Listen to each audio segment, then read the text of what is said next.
Salam dari Paulus, Rasul Kristus Yesus atas kehendak Allah, dan dari Timotius, saudara kita, kepada jemaat Allah di Korintus dengan semua orang kudus di seluruh Akaya. Anugerah dan damai sejahtera dari Allah, Bapa kita, dan dari Tuhan Yesus Kristus menyertai kamu. Ucapan syukur. Terpujilah Allah dan Bapa Tuhan kita Yesus Kristus, Bapa yang penuh kemurahan, dan Allah sumber segala penghiburan, yang menghibur kami dalam segala penderitaan kami, sehingga kami sanggup menghibur mereka yang berada dalam bermacam-macam penderitaan, dengan penghiburan yang kami terima sendiri dari Allah. Sebab sama seperti kami mendapat bagian berlimpah-limpah dalam kesengsaraan Kristus, demikian pula oleh Kristus kami menerima penghiburan berlimpah-limpah.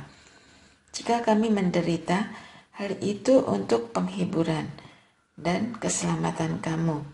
Jika kami dihibur, hal itu untuk penghiburan kamu, sehingga kamu beroleh kekuatan untuk tabah menanggung kesengsaraan yang sama, seperti yang kami derita juga. Pengharapan kami akan kamu teguh, karena kami tahu bahwa sama seperti kamu turut mengambil bagian dalam kesengsaraan kami, kamu juga turut mengambil bagian dalam penghiburan kami. Sebab kami mau, saudara-saudara, supaya kamu tahu tentang penderitaan yang kami alami di Asia. Beban yang ditanggungkan atas kami begitu besar dan begitu berat, sehingga kami telah putus asa juga mengenai hidup kami. Bahkan kami merasa seolah-olah kami telah dijatuhi hukuman mati. Tetapi hal itu terjadi supaya kami jangan menaruh kepercayaan pada diri kami sendiri, tetapi hanya kepada Allah yang membangkitkan orang-orang mati. Ia telah dan akan menyelamatkan kami dari kematian yang begitu ngeri. Kepadanya kami menaruh pengharapan kami bahwa Ia akan menyelamatkan kami lagi, karena kamu juga turut membantu mendoakan kami, supaya banyak orang mengucap syukur atas karunia yang kami peroleh berkat banyaknya doa mereka untuk kami. Perubahan dalam rencana Paulus. Inilah yang kami megahkan, yaitu bahwa hati nurani kami memberi kesaksian kepada kami bahwa hidup kami di dunia ini, khususnya dalam hubungan kami dengan kamu, dikuasai oleh ketulusan dan kemurnian dari Allah, bukan oleh hikmat duniawi, tetapi oleh kekuatan anugerah Allah. Sebab kami hanya menuliskan kepada kamu apa yang dapat kamu baca dan pahami. Aku berharap kamu akan memahaminya sepenuhnya, seperti yang telah kamu pahami sebagiannya dari kami, yaitu bahwa pada hari Tuhan Yesus kamu akan bermegah atas kami, seperti kami juga akan bermegah atas kamu. Berdasarkan keyakinan ini, aku pernah merencanakan untuk mengunjungi kamu dahulu, supaya kamu boleh menerima anugerah untuk kedua kalinya. Kemudian, aku mau meneruskan perjalananku ke Makedonia, lalu dari Makedonia kembali lagi kepada kamu, supaya kamu menolong aku dalam perjalananku ke Yudea. Jadi, apakah aku bertindak seenaknya saja dalam merencanakan hal ini, atau apakah aku membuat rencanaku ini menurut keinginanku sendiri, sehingga padaku serentak terdapat ya dan tidak? Demi Allah yang setia, janji kami kepada kamu bukanlah serentak ya dan tidak. Karena Yesus Kristus, Anak Allah, yang telah kami beritakan di tengah-tengah kamu, yaitu olehku dan oleh Silvanus dan Timotius, bukanlah ya dan tidak, tetapi sebaliknya, di dalam Dia hanya ada ya. Sebab Kristus adalah ya bagi semua janji Allah. Itulah sebabnya, oleh karena Dia kita mengatakan amin, untuk memuliakan Allah. Sebab Allah lah yang telah meneguhkan kami bersama kamu di dalam Kristus, yang telah mengurapi kita, menaruh meterai tanda milik atas kita, dan yang memberikan Roh Kudus di dalam hati kita sebagai jaminan dari semua yang telah disediakan untuk kita. Namun, aku berseru kepada Allah sebagai saksi demi hidupku bahwa aku tidak datang lagi ke Korintus justru karena aku tidak mau bersikap keras padamu.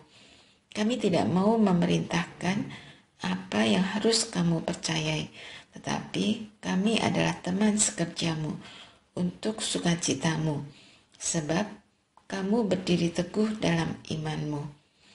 Aku telah mengambil keputusan di dalam hatiku bahwa aku tidak akan datang lagi kepadamu dalam kesedihan.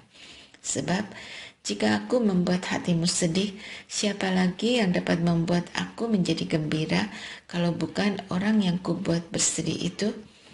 Justru itulah maksud suratku itu, yaitu supaya jika aku datang, jangan aku bersedih karena mereka yang seharusnya membuat aku menjadi gembira.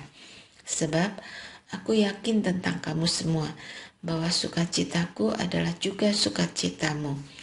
Aku menulis kepada kamu dengan hati yang sangat cemas dan pedih dan dengan mencucurkan banyak air mata. Bukan supaya kamu bersedih hati, tetapi supaya kamu tahu betapa besarnya kasihku kepada kamu semua. Harus diampuni orang yang bersalah. Namun, jika ada orang yang menyebabkan kesedihan, bukan aku yang disedihkannya, melainkan kamu sekalian, atau sekurang-kurangnya beberapa orang di antara kamu. Aku tidak melebih-lebihkan hal ini. Bagi orang yang demikian, cukuplah sudah hukuman oleh sebagian besar dari kamu, sehingga kamu sebaliknya harus mengampuni dan menghibur dia, supaya ia jangan binasa karena kesedihan yang terlampau berat. Sebab itu aku menasihatkan kamu, supaya kamu sungguh-sungguh mengasihi dia. Sebab justru itulah maksudnya aku menulis surat itu kepada kamu, yaitu untuk menguji kamu, apakah kamu taat dalam segala sesuatu. Sebab siapa yang kamu ampuni kesalahannya, aku mengampuninya juga. Sebab jika aku mengampuni, seandainya ada yang harus kuampuni, hal itu kulakukan karena kamu di hadapan Kristus, supaya iblis jangan memperdaya kita, sebab kita tahu apa maksudnya. Kecemasan dan kelegaan Paulus di Troas dan di Makedonia. Ketika aku tiba di Troas untuk memberitakan Injil Kristus, aku dapati bahwa Tuhan telah membuka pintu untuk pekerjaan di sana. Namun, hatiku tidak merasa tenang karena aku tidak menjumpai saudaraku Titus. Sebab itu aku minta diri dan berangkat ke Makedonia. Namun, syukur bagi Allah yang dalam Kristus selalu memimpin kami di jalan kemenangannya. Dengan perantaraan kami, Ia menyebarkan keharuman pengenalan akan Dia di mana-mana.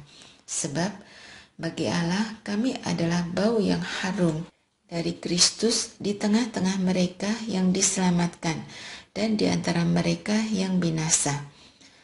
Bagi yang terakhir, kami adalah bau kematian yang mematikan, dan bagi yang pertama, bau kehidupan yang menghidupkan.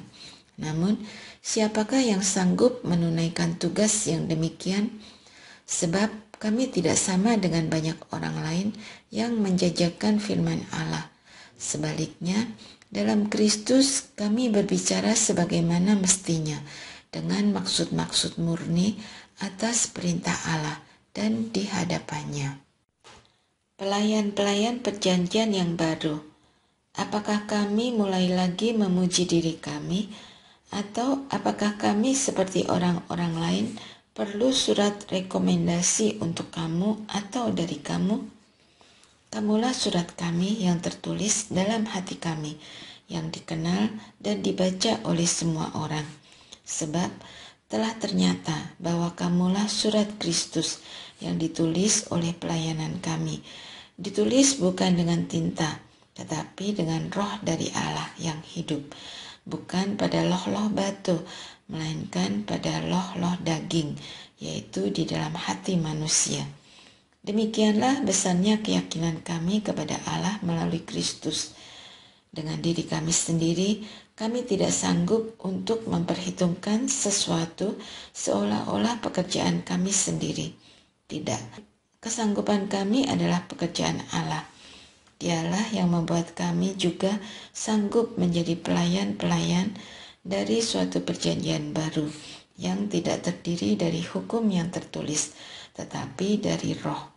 Sebab hukum yang tertulis mematikan, tetapi roh menghidupkan.